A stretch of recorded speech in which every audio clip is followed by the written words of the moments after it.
जय श्री महाकाल हमारी YouTube family. एक बार फिर स्वागत है आप सबका, आप सबके इस यूट्यूब चैनल अदृश्य दुनिया में। महादेव आप सबको स्वस्थ रखे, आप सबका प्यार ऐसे ही आप सबके इस चैनल को मिलता रहे। बस ये आप सबके प्यार के कारण यह चैनल आगे बढ़ रहा है। आप सबका सहयोग और प्यार ऐसे ही मिलता रहे। कहते हैं कि देवी देवता की पूजा करने पर गरीब आदमी गरीब ही रहता है। कुछ बातें प्रचलित हैं। कहते हैं कि यक्ष यक्षिणी की साधना करने पर गरीबी शीघ्र ही अमीरी में कैसे बदल जाती है।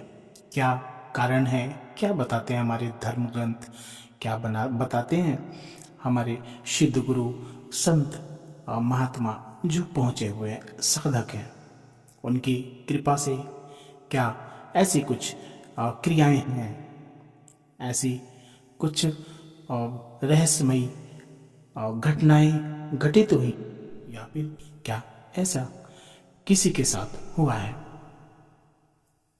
चर्चाएं उसी की होती है जहां पे कुछ सच्चाई होती है। इस ब्रह्मांड में कई तरह के लोग हैं।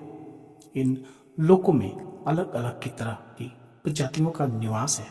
कुछ लोग पृथ्वी से नजदीक हैं, कुछ दूर।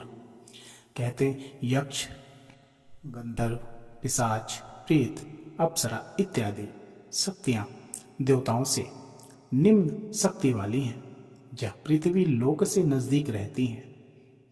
मान्यता है नजदीक की लोक में स्थित शक्तियों का प्रश्न करना आसान है, क्योंकि इन तक हमारी मानसिक तरंगें जल्दी पहुंचती हैं।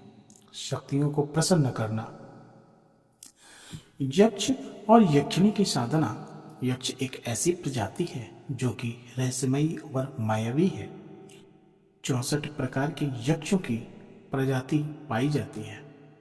इनमें से एक कुबेर नाम के यक्ष सुप्रसिद्ध हैं, जो कि देवताओं के कोषाध्यक्ष और अंकुत धन संपदाओं के स्वामी कहे जाते हैं और माने जाते हैं। इस तरह यक्षिणियां भगवान शिव और माता पार्वती की सेवा में लगी रहती हैं। ये चुड़ैल और पिशाचों से अलग हैं और साधक द्वारा की जाती है। इन्हें सिद्ध करने वालों को मांस मत्स्य को नैवेद्य और प्रसाद के रूप में लेना पड़ सकता है। ऐसे गुरुजन और सिद्ध साधकों ने बताया। कुछ बातें ऐसी भी हैं जिनको रहस्य रखी गई है। कहते हैं कि प्रसाद के रूप में लेना पड़ सकता है। ऐसी ही 8 यक्षिणियों को सिद्ध करने का विधान भी बताया गया है, जिनमें कुछ का नाम भी बताया, जैसे सुर सुंदरी यक्षिणी, मनोहारिणी यक्षिणी, कनकवती यक्षिणी, कामेश्वरी यक्षिणी, रति प्रिया यक्षिणी, पद्मिनी यक्षिणी, नटी यक्षिणी और अनुरागिणी यक्षिणी। उपरोक्त यक्षिणियों को माह भर के भीतर सहज ही प्रसन्न करके काम निकाला जा सकता है। कहते हैं कि इनको जल्दी ही प्रसन्न किया जा सकता है अगर सही तरीके से, सही विधि से और सही मार्गदर्शन से काम किया जाए तो। इनको सिद्ध करने की विधि अनेकों प्रकार की बताई गई है या ना बताए। देवी देवताओं को प्रसन्न करना मुश्किल है। क्यों है? देखिए, रावण संगीता में भी बताया गया है कि महादेव ने रावण को इन यक्षिणियों की बारे में बताया और पूरा विधान से इनको सिद्ध करने की विधियां बताई। बहुत चीजें जो गोपनीय रखी गई। गोपनीय रखने का भी कारण कि इनका कोई गलत उपयोग ना कर पाए। कहते हैं कि देवी देवताओं को प्रसन्न करना मुश्किल क्यों होता है, क्यों वह प्रसन्न नहीं होते, क्यों समय लगता है उनको प्रसन्न करने में। साधक बताते हैं कि ऋषिजन बताते हैं, जो हमारे सिद्ध गुरु हैं, देवी देवता उच्च कोटि की ताकतवर शक्तियां हैं, प्रत्यक्ष या अप्रत्यक्ष रूप से संसार को संचालित करने की जिम्मेदारी इन्हीं पर है। यह मनुष्य की पूजा पाठ पर जल्दी ध्यान नहीं देते, ऐसा कहा जाता है, क्योंकि इन तक हमारी प्रार्थना या तरंगे पहुंच ही नहीं पाती। इनमें निम्न लोकों में रहने वाली शक्तियां हमारे निवेदन पर और निवेदन को रोक लेती हैं।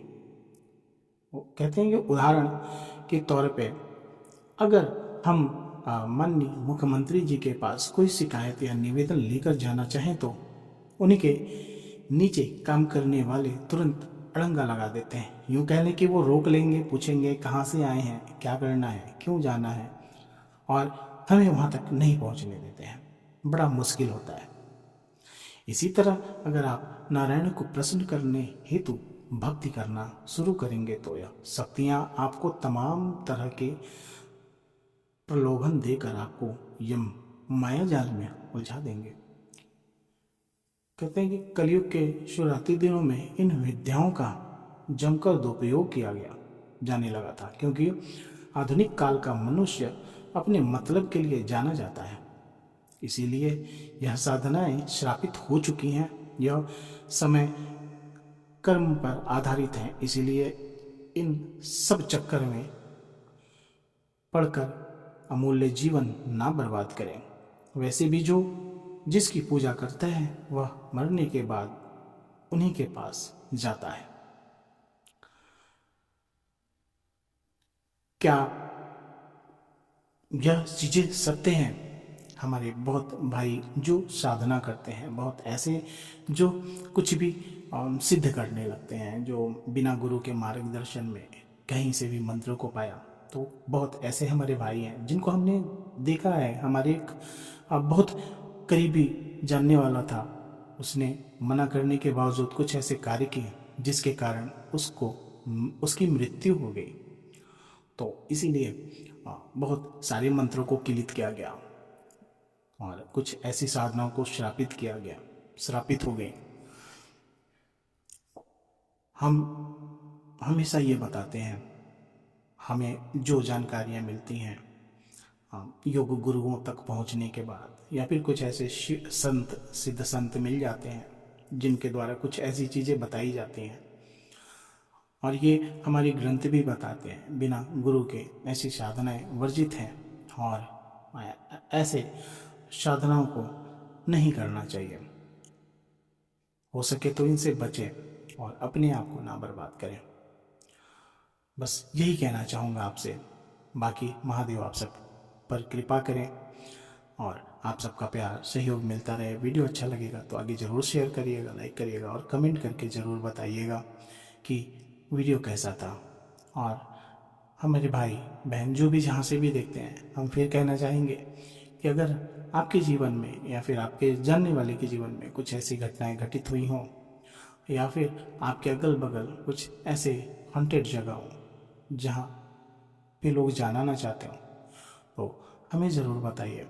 हम ऐसी जगहों को दिखाना चाहते हैं और आपका सहयोग मिलेगा। बाकी महादेव आप सबको स्वस्थ रखे। जय